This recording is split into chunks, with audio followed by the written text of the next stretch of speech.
research capital. Israel. It might surprise you, but actually research into cannabis and epilepsy started here in the 1970s, with studies that showed it could reduce convulsions in rats. Today, Shackelford is hoping to start clinical trials in humans there.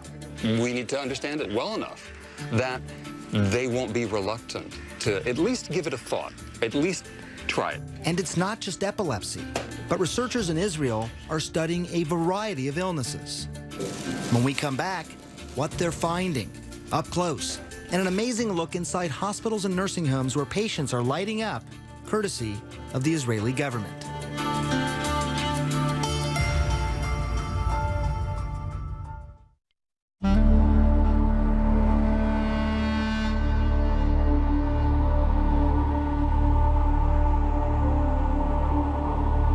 As the sun was rising on the ancient city of Jerusalem, the final leg of our journey was just beginning. There have been some great advances here, and I'm proud of that, obviously. Dr. Boaz Lev is with Israel's Ministry of Health. Here, they have pioneered marijuana research. They were the first to isolate THC and CBD decades ago. And now the country's ministry licensed 10,000 patients to use marijuana medicinally and has approved more than a dozen studies to treat illnesses like PTSD, pain, Crohn's disease, even cancer. Hopefully, this will prove to be the best medication. I really hope so. We're not there yet. Answers might come from places like this. It's a state-run nursing home outside of Tel Aviv. Residents here are using marijuana for pain, loss of appetite, Parkinson's disease, and dementia. Moshe Root is one of those residents. He was 77 when he smoked his first pipe of marijuana. He's 80 now, and he smokes a couple of times a day. It's to help with the pain and the hand tremors caused by a stroke. So it's a mixture of tobacco and marijuana. He even decided to light up during our interview to stop his hands from shaking. You're saying your hands are steady because of the marijuana? It also helped ease a deeper pain hidden from sight. You see, Moshe is a Holocaust survivor. When his wife died a couple years ago, he was haunted by nightmares of his childhood, hiding from the Nazis. The marijuana, he says, took him out of the darkness. You dream.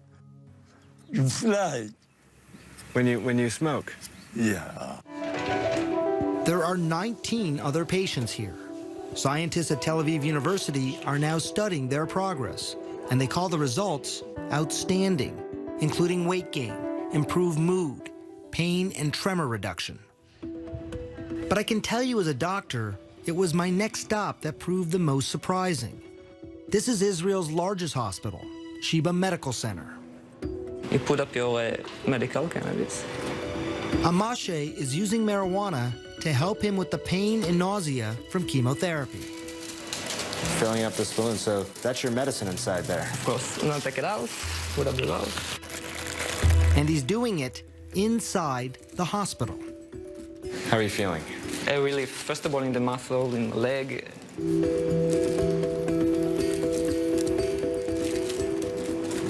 And you're not worried about any potential damage to your body? Not at all. The opposite, actually. I really believe I can be cancer-free for a long time if I continue, consume cannabis. Yes, he said cancer-free. Very early studies on mice in Israel, Spain, and the United States are now showing the potential of marijuana to kill cancer cells. It's exciting research, but it is still in its infancy, and it's inconclusive. This program at Sheba is well established, and experts say a teaching tool for using marijuana in other hospitals. Do you think this could happen in the United States? I don't know that there's yet enough really concrete evidence of cannabis's benefit that's satisfactory, at least in that context. I think it's going to come. But it could be slow going.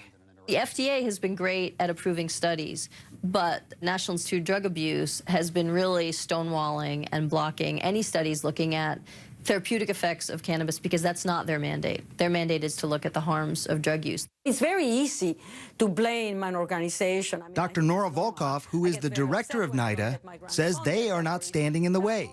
She claims they are not the only government institute that approves marijuana research. If you would come up with a grant that says, okay, this is going to be a treatment for drug addiction, then it would go to us.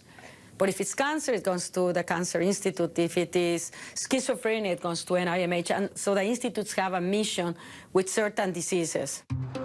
What is clear, there are bureaucratic hoops that most researchers simply don't want to jump through. Neuroscientist Carl Hart.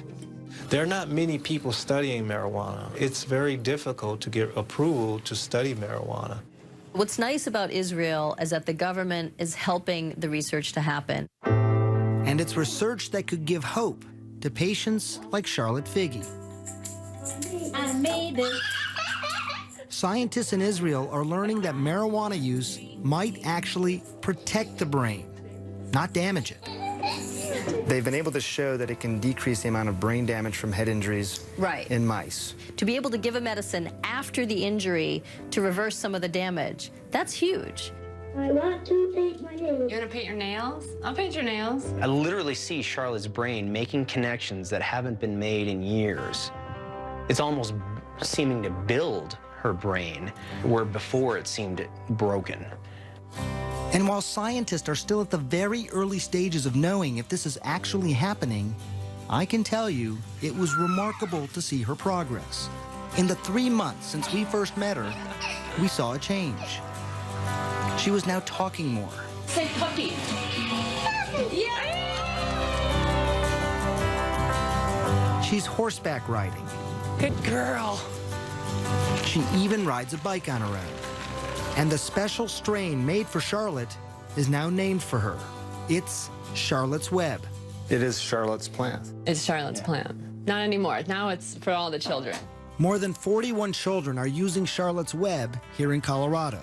All of them are reporting significant seizure reduction. And there are dozens more on a wait list, hoping, praying that a plant could change their lives, just like it did for Charlotte. I'm gonna get you. You both seem very at peace. I'm very at peace, yeah.